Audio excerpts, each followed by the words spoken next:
Been an elected official, I have made sure that the siting of homeless shelters, the siting of domestic violence shelters are very much a part of every community I represented.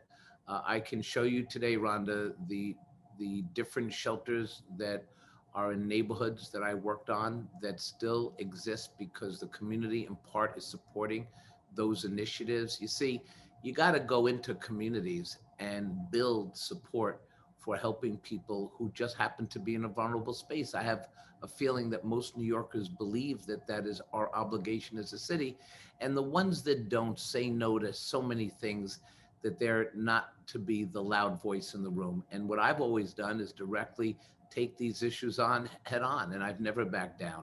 And you listen to communities, but you also know that at the end of the day, the mission is to safely site facilities, domestic violence shelters, and other facilities in all communities, whether they're upscale or low income neighborhoods. Everybody should be wanting and willing to help those who are struggling. And that is what society should be about. That's been my record. And, becoming mayor of New York, I don't have to learn how to do this because I've been doing this since I was a state assemblyman, since I was Manhattan Borough president, as controller. I ask tough questions about shelter safety. I want to make sure that any child, any domestic violence survivor is going to walk into a shelter that's safe. So I have no problem holding shelter operators accountable. And I'm very suspicious of slumlords that are trying to game the system. But at the end of the day, everybody should want to help people. And that has been my philosophy as an elected official. And most importantly, as a human being, because everybody is one paycheck away, one tragedy away, one incident, and then everybody will find themselves in an equal situation. This comes down to how we build truly affordable houses and how we maintain in low-income areas and in high-income areas. How do we distribute housing more equitably? Because today it's been done inequitably. And I would make certain as I move forward in my housing plan and move forward in how we put people in different communities that we did it more equitably. And one of the things that I've written before about is the inequities that exist in our educational system, in our housing system, in the economy, and in the criminal justice system. We have to be more equitable. And leadership means that we have to be more equitable, not in a way that persists and maintains what the press releases have said we would do, but in ways that change fundamentally so we can accommodate the world as it exists and those people who have suffered. So yes, I would commit to making certain that we have the services in place, that we have the appropriate housing in place. Let me just interrupt and press you on this. So because right now there's just so much opposition to shelters in high income, often white neighborhoods, and how and also upzonings in those neighborhoods as well. How would you change the way that those basically, like, are there ways to ensure that shelters and housing are made available in neighborhoods where there's high opportunities? The answer is yes. There's a great project now in the Bronx community to which we can look, where the rents go from $215 a month up to the most that you have to pay is $1,900 a month for a family of three or for a 3-bedroom. So there are ways that we can do this. There are ways that we can provide not only temporary shelter, and I'm not interested in warehousing, because often what takes place is that, the stay goes from 9 months to 12 months to 13 to 14 months. And many of these conditions are deplorable conditions. So yes, I would take a very close look at how and where we build and make sure that was done more equitably. And since I'm not in anybody's pocket, I can go and do things that are in the best interest of all New Yorkers, especially the people who don't have a voice. So yes, I can go and negotiate and make certain that where we build is done more equitably than what it has been done historically. So I guess the first thing I'll say is, going back to my first answer, is that I think we need to move away from the shelter system, period, right? So, my commitment as mayor is that we're going to move towards providing permanent affordable housing to everybody and not perpetuate this shelter system, right? We know the shelter system's not effective. We know it's expensive. It's problematic. And so, that's my starting place that I think is important. And then I think connected to your question is, so where does this housing happen? And I think that we need to actually integrate communities and integrate neighborhoods from an income perspective, from a racial perspective, from all of the above. So, historically, not just DV shelters, but all shelters have been disproportionately placed in low-income Black and Brown communities, placing kind of a disproportionate kind of like weight on those communities, and sort of further adding to the challenges. We need to diversify and make sure that from an equity lens, from an equity perspective, that while we are operating shelters, that they are equally distributed across the city and across communities. That's a critical piece.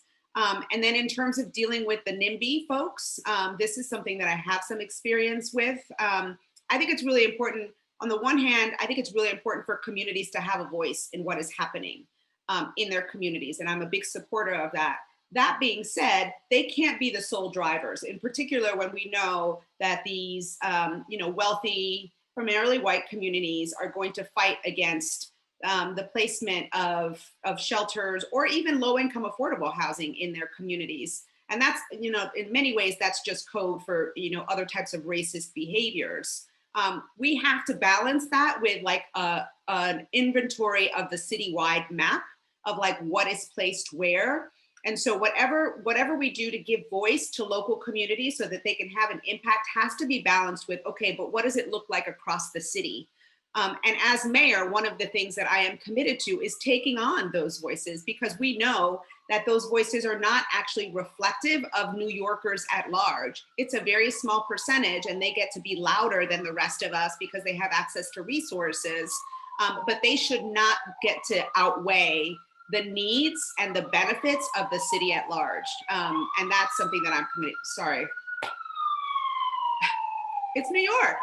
We need to make sure that, particularly for family shelters, but also for DV shelters, that they are in places that are rich in transit, that have good schools, so that these families can survive. I know that it is challenging. There's almost everything in New York City on land use is opposed. But I have been able to move large projects forward in my worlds. And it takes a steadfast push and the ability to use your political capital to get it done. Because we know that we need to make sure that there are DV shelters in areas where there are access to jobs and access to education. I also want to say we don't want people to stay in a DV shelter for a long time. We want them to get into permanent apartments. As I said earlier, I don't have to imagine this. I've been fighting these battles my whole career and making sure that we're investing not just in shelters, but in supportive housing in every neighborhood in the city. It's why when folks fought against the Lucerne on the Upper West Side, not only did I join Shams DeBaron and the others who were benefiting from that housing, benefiting from jobs and other support from Goddard Riverside, I actually was an expert witness in that case because of my deep history in working to ensure that every community does its fair share. I led the fair housing strategy for President Obama that drew attacks from Donald Trump when he still had a Twitter account last year, saying we were trying to destroy the suburbs by making sure affordable housing was available in every community. So I know what it takes to make sure that we have equitable planning in this city. I've already said that I would remake our land use process to have a comprehensive plan so that every community does its fair share. And it's why I'm committed to what I call 15-minute neighborhoods, so that we know we can equally distribute all types of facilities across this city to every neighborhood, but also that we're actually investing in underserved neighborhoods to make sure that everyone, no matter what zip code they live in, has everything they need for a life of opportunity in their neighborhood. A great school for their kids, access to a great job or transportation that gets you there quickly, healthcare that would ensure COVID vaccines were much more equitably distributed, and fresh food, parks. Every New Yorker should have within 15 minutes of their front door everything they need for opportunity. Instead, what we know now is the single greatest predictor of a kid's chances in life in New York City is the zip code they grow up in. And when I'm mayor, that's going to stop. I'm going to end it with 15-minute neighborhoods. I'm going to change the mindset of what we have been doing in the city. We have been upzoning in poorer communities and moving affluent New Yorkers in those communities and displacing long-term tenants. And we have been leaving other parts of the city free from any upzoning or moving in new affordable units. I say let's upzone in affluent areas. Why is that important? Because then one solution will solve a multitude of problems. When we upzone in affluent areas, we are dealing with the school integration issue. Our schools are too segregated. We're dealing with the access to transportation, and we're dealing with access to healthy food. And so I'm going to upzone in areas like 34th Street to 14th Street, from 9th Avenue over to Park Avenue, and even places like Soho, which were the sacred cows of where you couldn't upzone before. And so I'm not worried about people who are going to fight back or push back. You know, I was in the police department with 100 Blacks in law enforcement who care. I was willing to stand up with guys that carry guns. I'll be darned if I'm going to be afraid to stand up with people who have pencil and paper. We're going to upzone this city.